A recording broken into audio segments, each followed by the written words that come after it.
Hello and welcome back to another video on Serious About Salvage. We've got another car in, again another one video in an outdone job, and here it is. You'll have seen by the thumbnail. It's a 21 plate Nissan Micra, 1 litre, 3 cylinder, pretty sure. I like the little orange bits on it. It's nice, it's a nice colour as well. And yes, it's got a bit of rear end damage, nothing much. I think it's going to be rather easy to fix, and I have got the parts in already, so unless we find something I'm not expecting, it should be a pretty quick one really. Anyway, I'm going to turn around, we'll have a look around it, show you the parts, and we're going to move on from there really. So there it is. I'm sure they're 1 litres these, pretty sure. 1 litre Micra. It's a nice spec. It looks a nice, bonny, good looking car. The colour's different. I don't know. It's like a grey, a pale grey. I don't know what name it is, what colour it is. But yeah, it's 21 plate. It is an automatic, this car as well, which I think is in its favour, definitely. Nice inside. 26,000 miles, I think. But like I said, no damage on the sides, no damage on the fronts. Let's go around the other side. No damage again down this side.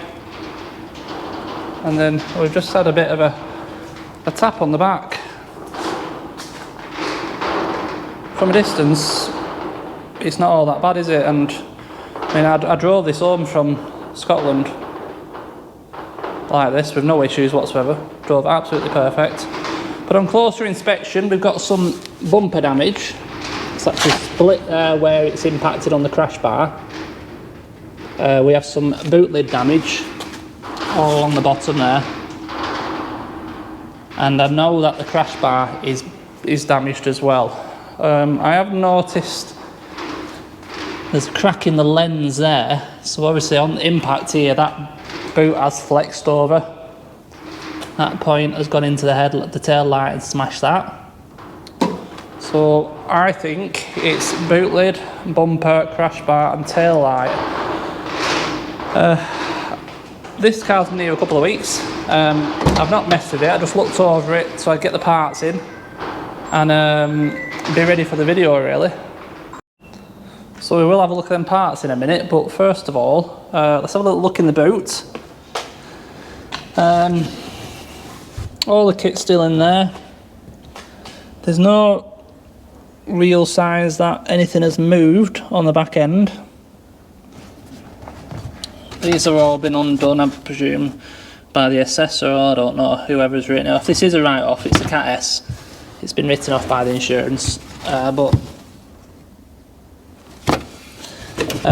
yeah, no real signs of anything. The bumper's misshaped, and like I said, you can see down there that the crash bar is bent. But like I said, it doesn't look like it's actually impacted the actual boot floor. It's a bit hard to tell, really. The boot floor for definite is fine, but you know, I mean the rear panel.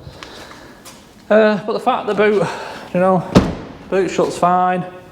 It's latched on its second latch. All gaps appear to be there. Obviously it's a bit misshaped here, but the bumper is misshaped, I think. Everything seems to line up, and the most critical part, obviously looking at rear damaged cars, is checking on the rear door gaps. And that side, fine. The door opens, shuts fine.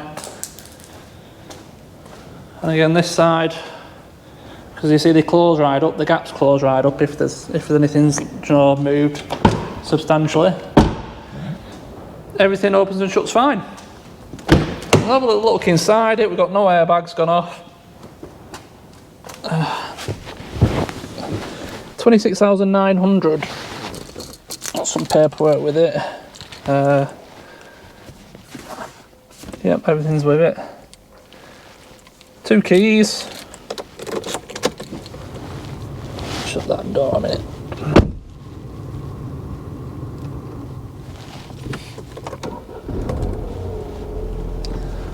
No lights on the dash.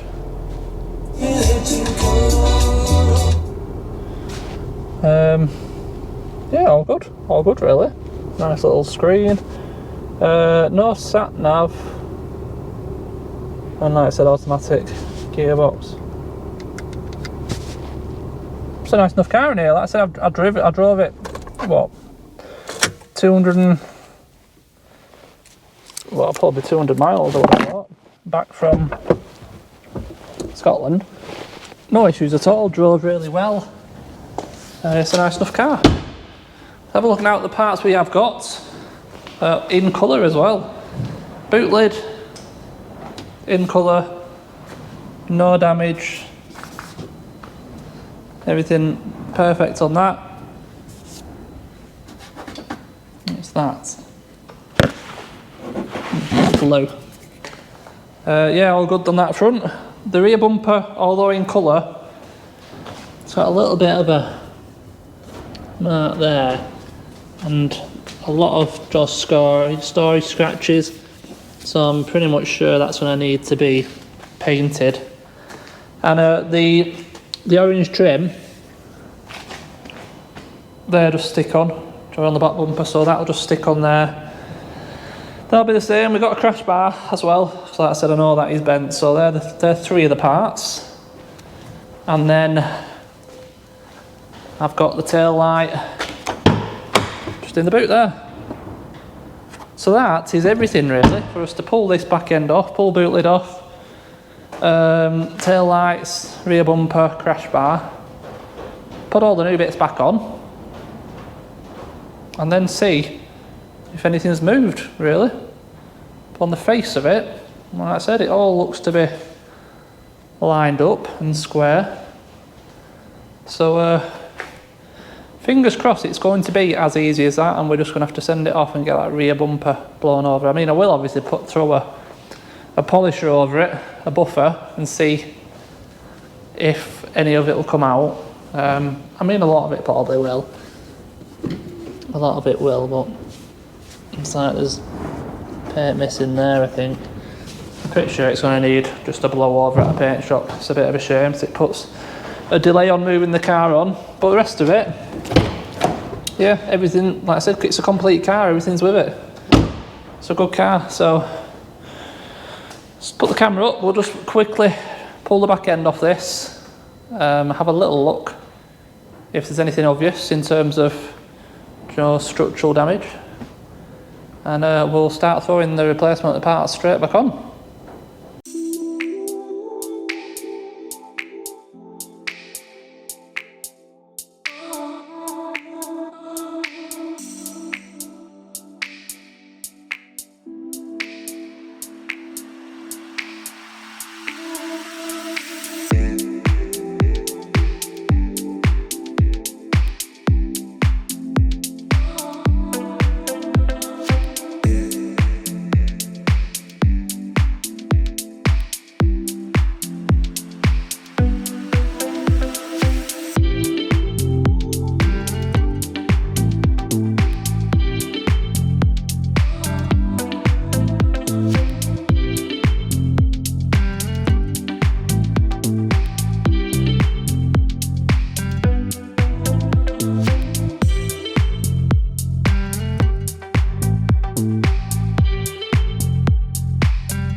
Right, stripped down and the boot lid is back on, the replacement.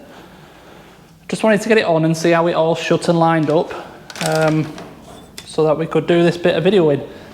Basically, there's just a bit of a sign that, you know, where the crash bar has just made contact with it. Just like I said, a little bit there, a bit there. It's just a little bit of a mark there. That bracket just wants a bit of a tweak. But the rest of it, really, that's fine, that's the same as that. The rest of it is untouched, so although it has just caught it, there's nothing anywhere, nothing there that we need to worry about. We saw the inside were nice and flat, we know the boot floor's flat. And at the end of the day, most importantly, new boot lid on. It shuts again just like the other one did. Perfectly fine. All lines up, all good. Get the headlights and tailgate on, not tailgate, boot, bumper on. And we're going to be good. So yeah, I don't think there's anything we need to worry about there. All our gaps are good. It's all straight.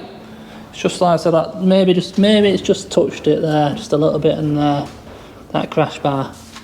But definitely nothing moved on the legs. There's nothing moved in terms of all this. All that's perfectly fine. Your door gaps are good. Tailgate, boot lid, gaps are fine. So as long as the crash bar just slides on, which like I said, there's no way they've moved, we're all good to go. So that's going to be the next step. We're going to get crash bar on, rear bumper, tail lights. I swapped over everything I need to do on the tailgate. That's all wired up and all finished. Connected back up the washer jet. I mean, as far as I know, well, I know the lock works, but it's electronic. Look how good that shuts. I'll just drop it there. Shut. Perfect. So happy with that. So yeah, all we can do is continue now. Another half an hour through all this crash bar, bumper and lights on, and we'll be all back together. And then it's just going to be a case of whether I can polish up that bumper or whether it's going to need to have just a little bit of attention at the paint shop, maybe. But so far, so yeah, great.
there we go.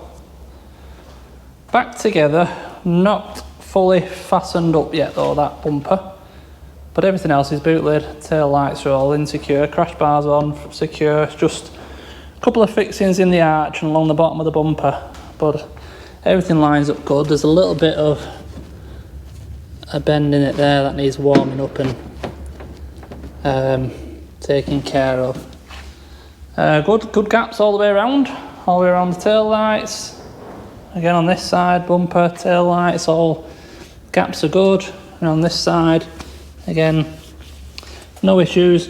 It's a little bit misshaped because of the storage. So obviously when they're stored, these bumpers are just piled up on top of each other. This could have been off the car for a couple of years, this bumper, we don't know. So it'll take a little bit of time just to settle. So I'm not going to tighten everything up right now. I'm just going to let the bumper settle a bit, do you know, like where it is now in its position. And fingers crossed then, just, yeah, I said just put a few fixings in.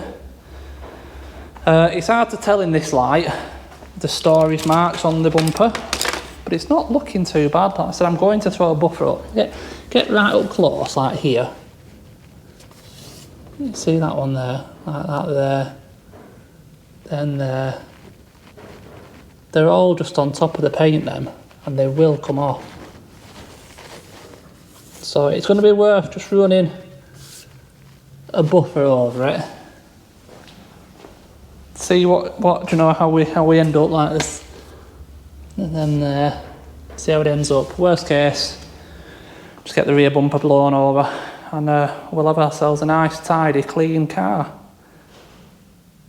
That, in all honesty, didn't have much damage, but yeah, any kind of bump on the rear, they just write them off as JOKS.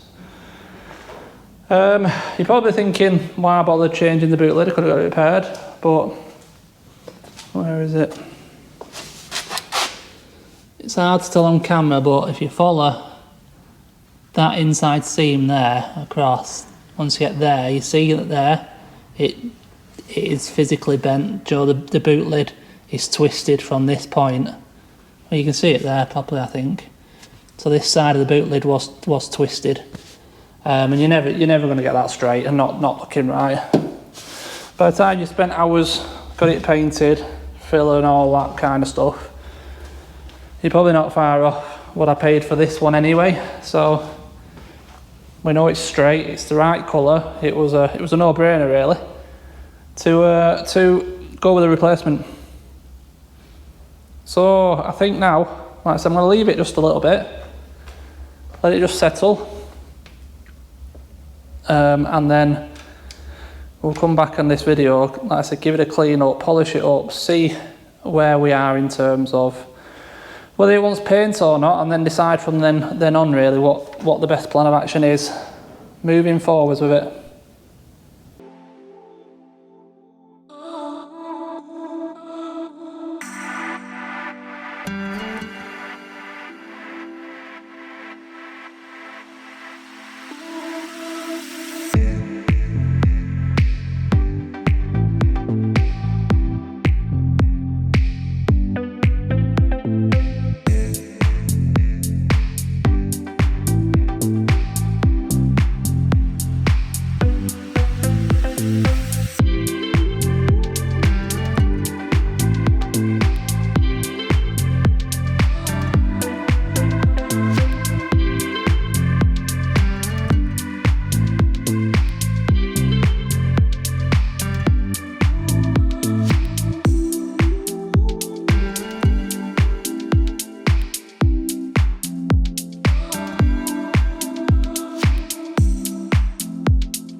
Okay, so it's been a couple of days now since that last little bit of videoing, and as you can see, it's all back together. The trim, orange trim, is back on, the bumper is now all secure, And I did show you a little bit of the polishing process, but the old bumper has now been polished up and it's actually come up okay. There is an odd few little marks here and there, but I don't think it really warrants getting painted at this point now.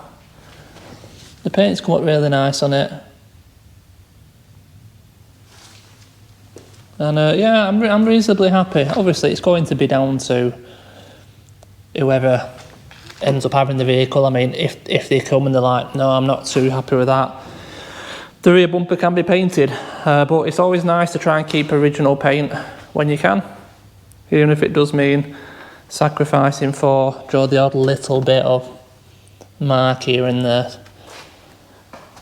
It's possible that this is possibly already sold, but if you are interested in it, do send me an email, because the guy's supposed to be coming today, so I should know when this video goes up whether it is actually sold or not. But in terms of the repair, that's it, we're done. Everything's back together inside. Just wants a good clean, but just look how good this boot lid shuts. That's shut. That's how well that boot lid shuts. Absolutely perfect. So yeah, really happy. Turned out to a lovely little car, nice, quick, easy repair as well, and such a bonus getting them in colour. Just a little bit of a door ding there, unfortunately. A little dent there. A couple of minor marks on rear bumper, but the rest of the car is rather straight. It's a good one. Like I said, all the book packs with it. So some service history, both keys. Turned out well. So we're done on this car now. That's going to be the end of it for this video. But before I finish this video off, I have got a boost pack I need to just do a bit of a demonstration with that I've been sent by, I think it's called Auxito. So, the C63 has been under the sheet in that corner. You guys probably haven't seen this car actually finished. I don't think I ever actually finished it on the channel. Do you know, all painted, all finished. But it did get done. It's not quite perfect in that corner. And I had it on the road for a while. Great car. Expensive to run. I mean, road tax is best part of £800 a year just to tax it. And then obviously it's probably doing 15 miles per gallon, something like that. But cracking car. But I decided, you know, just to park it up and sheet it up for a bit. You know, I do believe these will be a future classic. If I manage to keep hold of it that long, I don't know. But right now I've got no intentions really of getting rid of it. But what it does do is give us the perfect opportunity to try out that new boost pack, because this is completely dead. The battery is knackered. I had to jump start it to get it here 2 months ago.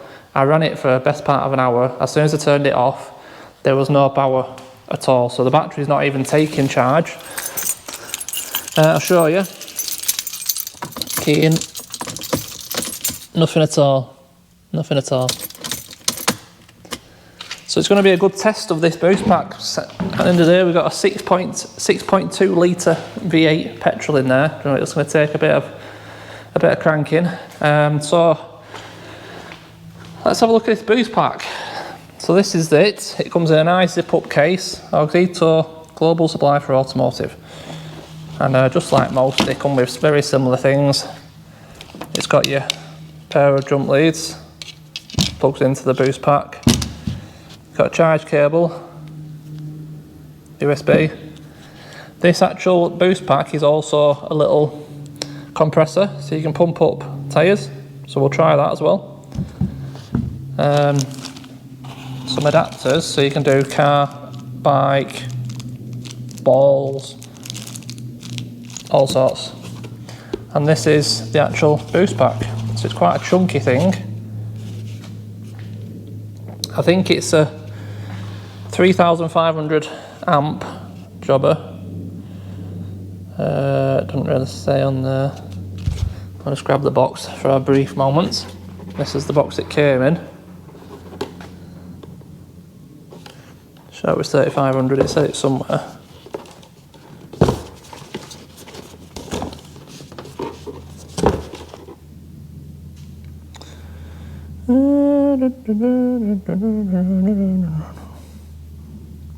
I can't see where it says now.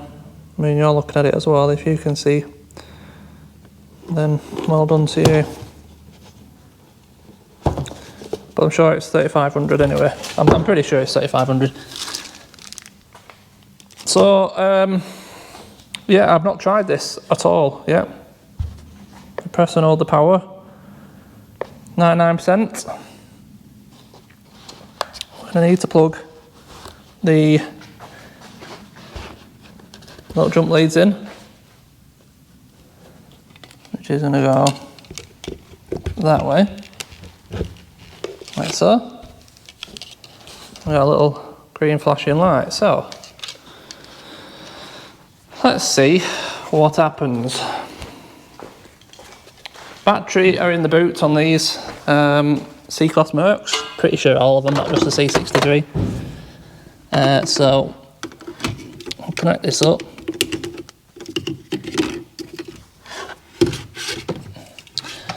The leads are a little bit short.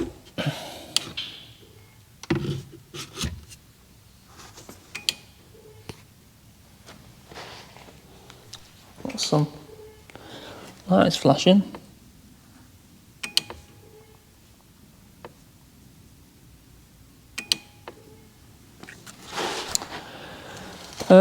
Right. Not sure what it's doing, I'll be honest with you.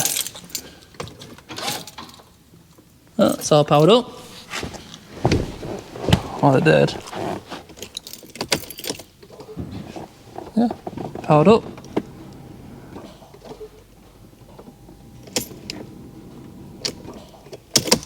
It's I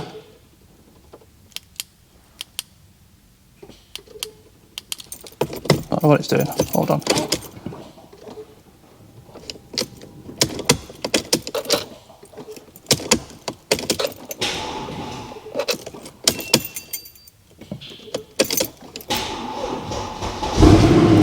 There you go.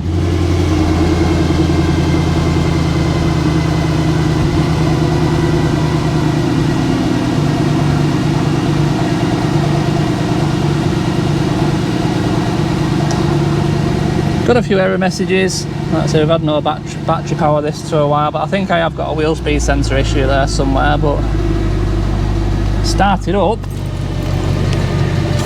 So literally that boost pack is the only power that started this car up then, because like I said, the battery is completely knackered on it. But it's running.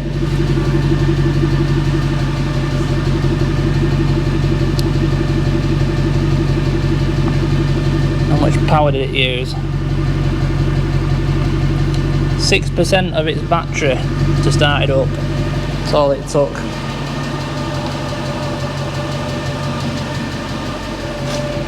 Oh.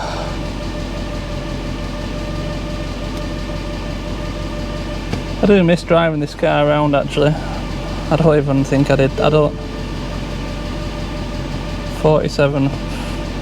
What have I done? 1,000 miles in it. And I mean, you'll have to look back on the channel when I got this, but it's probably, well, it's well over a year. I've done 1,000 miles in it. But like I said, it's not really something that's going to depreciate much anymore, so there's not real any reason to get rid of it. You know, like I said, never know. It might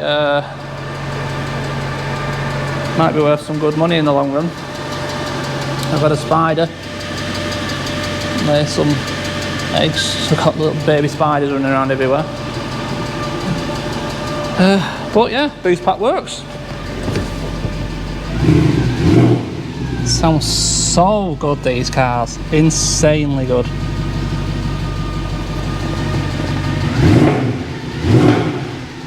Jesus Christ. Forgot how good it sounds.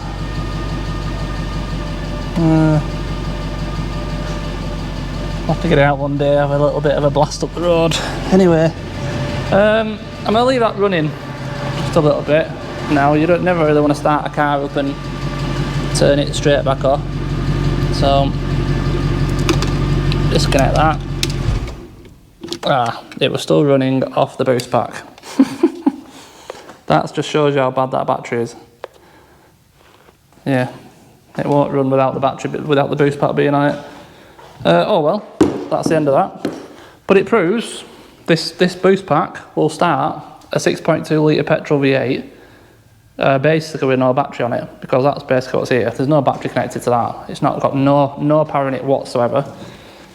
And if you look now, there's nothing at all. So yeah, I mean, it looks like it's a decent boost pack. It's obviously got the power. So should we check quickly about the compressor function on it? Should we try that? I've not got anything that's flat. Give me a moment. Right, I've just plugged it onto the tyre on the Skoda Fabia. It's a little bit low. It's only got 17 psi in it. So let's have a look. I've basically fit the flex for the little valve fitting. Just screws in the top there. I turn it on. Also, the automatic goes into boost pack. So we've pressed the M, and that puts us onto car. You keep pressing the M, it goes through car to bike, another bike, a tyre, not a tyre, a ball, and the recommended pressures for each. But if you go onto the one you want, like there, 36, you set whatever, PSI you want.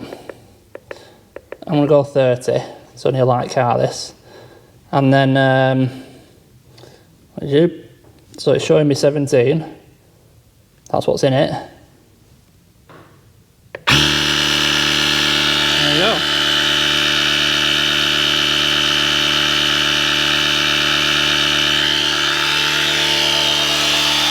Quite noisy. So I can see the display and the actual pressure is going up. So I'll give it a couple of minutes.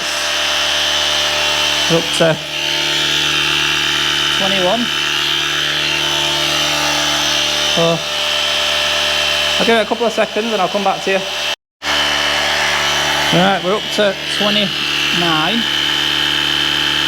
So I presume it's gonna, well, there you go, it's turned itself off. Up to 30 as requested.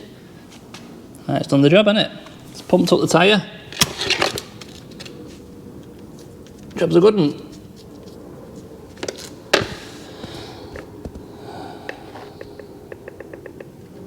So let's just go back onto, oh Christ, there. It used 1% pumping up that tyre. Yeah, it's pretty impressive really, isn't it? Does exactly what it says on the tin.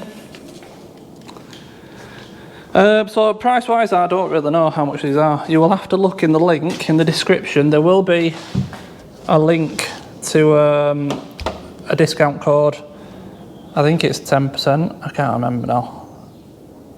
But yeah, have a look in the description. Everything you need to know about this, how much it is, where to get it. The link will take you straight to the actual site. There'll be a discount on there for you for going through me. Like I said, seems to do the job. If you want to have it tucked away in your car just for emergencies, or have it in your garage, start up some cars, or if you get a flat battery, seems alright. Started a 6.2 litre petrol, so there can't be much wrong with it, can there?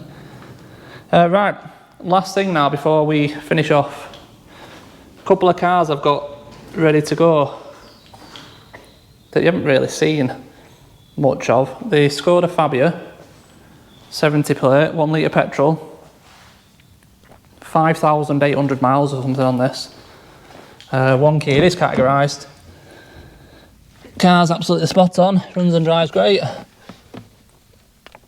don't know if you can see that, 5884, 5,800 miles on it, that's all. One key. That's up for sale. And I've also just had this orange Jeep come back on a Partex against something. I repaired this Jeep well over a year, maybe 2 years ago on the channel, so if you look back you'll see it. But it's come back on Partex, so this needs to go as well. 2 litre, or 1.6 petrol diesel turbo, isn't it? 1.6 diesel turbo. 77,000 miles, it's got sat nav. It's just had the cam belt done, serviced. Yeah, it's a nice enough thing. So this is for sale as well if anyone's interested in this. What's it, a 15 plate I think. 15, yeah, 77,000 miles, cam belt's just been done. So it's good to go, isn't it, really? It's good to go. Nice orange colour. Yellow, sorry, if you like yellow. And obviously, if you're interested in the Micra,